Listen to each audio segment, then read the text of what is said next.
Bonjour à vous tous et bienvenue sur Scratch, comme tous les vendredis matins, de 8h à 9h ou de 9h à 10h, selon dans quelle classe de 5e vous êtes. Alors, aujourd'hui, nous allons tout d'abord corriger ce que vous aviez à faire pour aujourd'hui. Alors, rappelez-vous ce qu'on avait fait déjà. On avait donc créé un petit programme qui forçait à entrer un nombre qui devait être positif. Positif dans le sens où on acceptait évidemment le zéro. N'oubliez pas d'accepter le zéro. Hop, ça marchait. Par contre, on n'acceptait pas tous les négatifs. Les strictement négatifs, le moins 5 par exemple. D'accord. Et puis, si c'était pas bon, il nous disait que c'était pas bon. On a dit un entier positif. Et pour aujourd'hui, vous aviez à continuer ce programme pour que il vous demande un deuxième nombre. Ce deuxième nombre devant être, lui, non pas positif, mais strictement positif. C'est d'être aussi un entier forcément, mais aussi d'être strictement positif, c'est-à-dire que là, on doit refuser le zéro. Alors, comment on fait? Pour commencer, déjà, on l'avait déjà dit dans la vidéo précédente, on avait dit qu'il faudra donc créer une nouvelle variable et que les nombres s'appellent par exemple nombre 1 et nombre 2. Alors déjà, on va changer tous les nombres qui sont là par nombre 1. Alors pour cela, on va dans Données, on va sur Nombre, on fait un clic droit et on a renommé la variable. On choisit renommer la variable, elle s'appelle Nombre, je mets donc nombre 1, je mets OK et voilà. Et à tous les nombres qui étaient dans ce programme ont tous été remplacés par nombre 1. Ça, c'est quand même un truc assez intéressant. À ma connaissance, je ne connais pas d'autres langages qui ont ça. Il y a Scratch qui le fait, j'en connais pas d'autres. Et c'est quand même assez pratique de pouvoir changer le nom d'une variable et que tout d'un coup, partout dans le programme, qui parfois peut être très long, eh bien, toutes les variables ont leur nom de changer. Très bien. Alors maintenant, il faut donc poser une deuxième question. On se doute bien que demander un deuxième nombre qui lui devra être un entier strictement positif, ça va quand même pas mal ressembler à ce qu'on vient de faire. Donc voilà pourquoi déjà, après avoir enlevé le dire et le répéter, non même pas le répéter, le mettre, je vais faire ici un dupliqué. Hop, ça sera ma deuxième partie, ça. La partie où je vais demander un deuxième nombre. Un nombre que je vais appeler nombre 2. Donc je dois créer la variable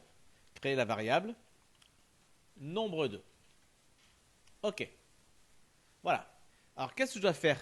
Il faut que je fasse la même chose quasiment, mais non pas pour nombre 1, mais pour nombre 2. Alors quel va être le test ici?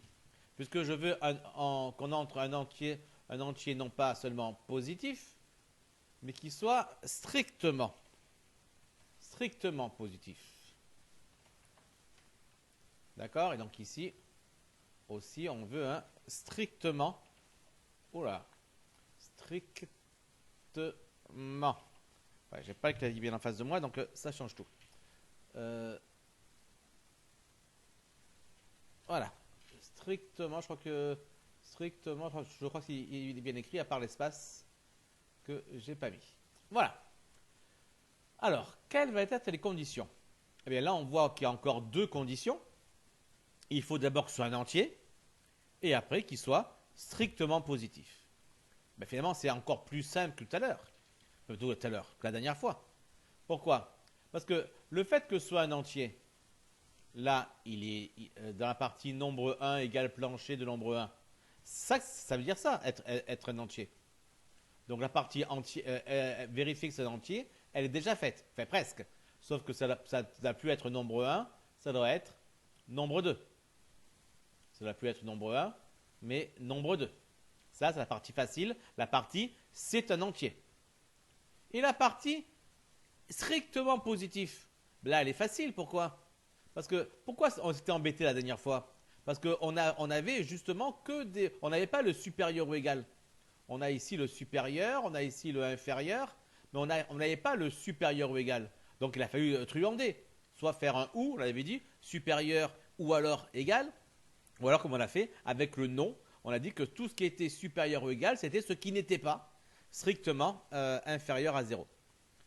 Alors du coup, qu'est-ce que je vais avoir moi? J'ai plus besoin de ça.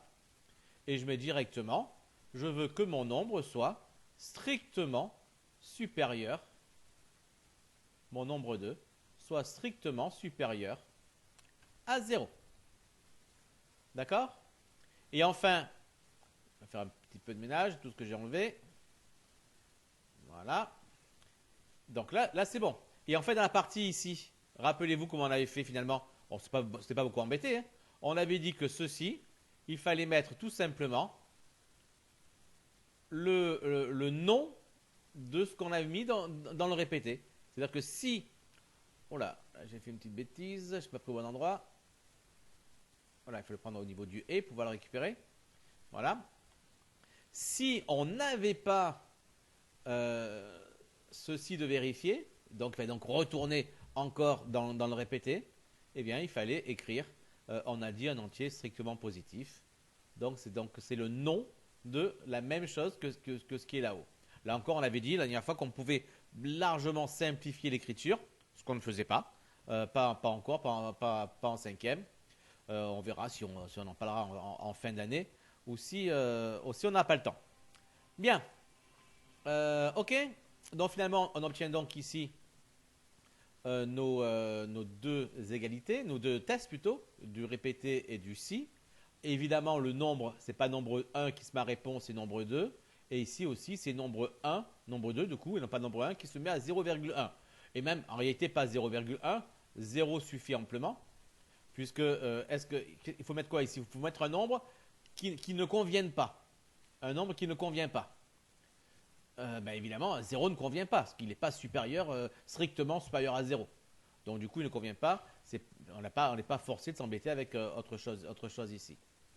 Et ben voilà, on va essayer maintenant si ça marche. Alors, un nombre entier positif, on va prendre d'abord ceux qui ne fonctionnent pas, mais on met donc du texte, ça ne marche pas. On essaye du négatif, ça ne marche pas. On essaye du nombre à virgule, ça ne marche pas. Bon, on essaye 8, ça marche. Maintenant, entre un nombre entier strictement positif. Allons-y, donc on va rentrer par exemple du texte, ça ne marche pas. Voilà, ça marche pas. On va essayer un nombre négatif, moins 54, ça marche pas. Un nombre à virgule, 6,32, ça marche pas. On va essayer 0, ça ne marche pas. Et on va essayer 5. Et là, ça marche, il nous dit merci. Voilà donc ce que vous aviez à faire pour aujourd'hui.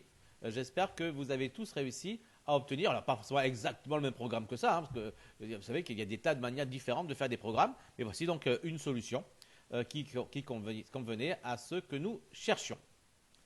Bon, maintenant, qu'est-ce qu'on va en faire de ça? De ces deux nombres? De ces deux nombres, on va en faire une division. Alors, pas vraiment une division avec la division ici. Car la division ici, c'est la division décimale. Nous, ce qu'on va faire, parce qu'on a des entiers, on va faire des divisions euclidiennes, comme celle que vous avez bien vue l'an passé, en sixième, mais également à l'école primaire. Alors, regardons. Rappelez-vous, c'est quoi la division euclidienne? C'est la division où il y a un reste. Si je fais 7 divisé par 2, 7 divisé par 2, il va 3 fois. 3 fois 2, 6. Et 7 moins 6, ça fait 1. D'accord? Ça, c'est le quotient. Et ça, c'est le reste. D'accord? Et vous avez appris, au moins l'an passé, que faire la division de A par B, d'accord? La division euclidienne de A par B, d'accord? C'est trouver, alors, on va marquer faire la division, faire oui, faire c'est bien, faire la division euclidienne de A par B, c'est trouver quoi? C'est trouver Q et R, Q et R étant des entiers, d'accord? Avec, rappelez-vous la formule, A égale B fois Q plus R avec R inférieur à B. Rappelez-vous, c'est ce que vous avez vu l'an passé en sixième sur les divisions euclidiennes. Donc, ça marche bien, hein? Le A, ici c'est le 7. Le 7. il est bien égal à 3 multiplié par 2 plus 1. 3 fois 2, ça fait 6, plus 1, ça fait 7. D'accord? Et j'ai bien mon reste 1 qui est bien plus petit que mon diviseur 2. D'accord? Donc c'est ça, faire la division euclidienne. Et donc, ce qu'on va demander à Scratch de nous faire très prochainement, c'est ce que vous allez demander à Scratch de faire pour la prochaine fois, mais on va expliquer avant comment ça marche, hein. Eh bien, c'est lorsque vous entrez dans l'ordinateur une valeur pour A et une valeur pour B, ce que vous allez faire, ce que vous avez déjà fait. Vous allez demander deux nombres déjà, d'accord, deux nombres entiers, des positifs. Donc vous avez demandé un A et un B en fait. Mais il va falloir que Scratch vous donne la valeur de Q, la valeur de R. Il va falloir qu'il vous fasse la division. Il vous fasse la division en vous donnant la valeur du quotient et la valeur du reste. D'accord? Alors, il faut savoir qu'il y a une opération qui marche très bien en informatique. C'est l'opérateur modulo. D'accord? Alors, modulo, selon les langages, il sera écrit de différentes manières. Parfois, il sera écrit mode, tout simplement. Ou parfois, dans pas mal de langages, il sera écrit par un pourcentage. Mais dans Scratch, pas de problème, il est écrit avec modulo. Alors, où est-ce qu'on le trouve, ce modulo, dans Scratch? Eh bien, on le trouve dans la partie opérateur, donc la partie verte. Et regardez, on descend, ici, j'ai modulo. Alors, qu'est-ce que c'est ce modulo? Bien, regardez, on avait écrit quoi ici? On avait écrit, on avait fait la division de 7 par 2. Et on avait trouvé 3 comme quotient, on avait trouvé 1 comme reste. Eh bien, le modulo va vous donner ce reste. C'est-à-dire que si je mets 7 modulo 2, hop là, modulo 2, eh bien, je vais cliquer sur modulo et ça va me donner le résultat. Regardez, j'appuie et on marque 1. Pourquoi 1? Parce que si je fais la division de 7 par 2, ben, mon reste, c'est 1. D'accord? Donc finalement, il est excessivement facile de trouver le reste. C'est le modulo, tout simplement.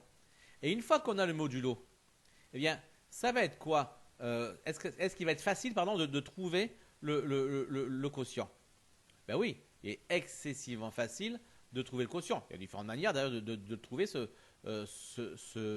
quotient. Mais la manière la plus simple, c'est de faire quoi? C'est de dire, ben, ce 3 là, s'il n'y avait pas ce reste, s'il n'y avait pas, je reprends un petit peu, parce que là, ça ne va pas être clair.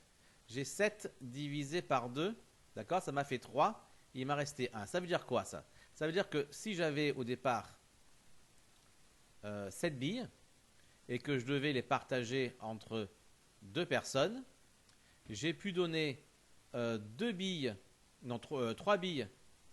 à chacun,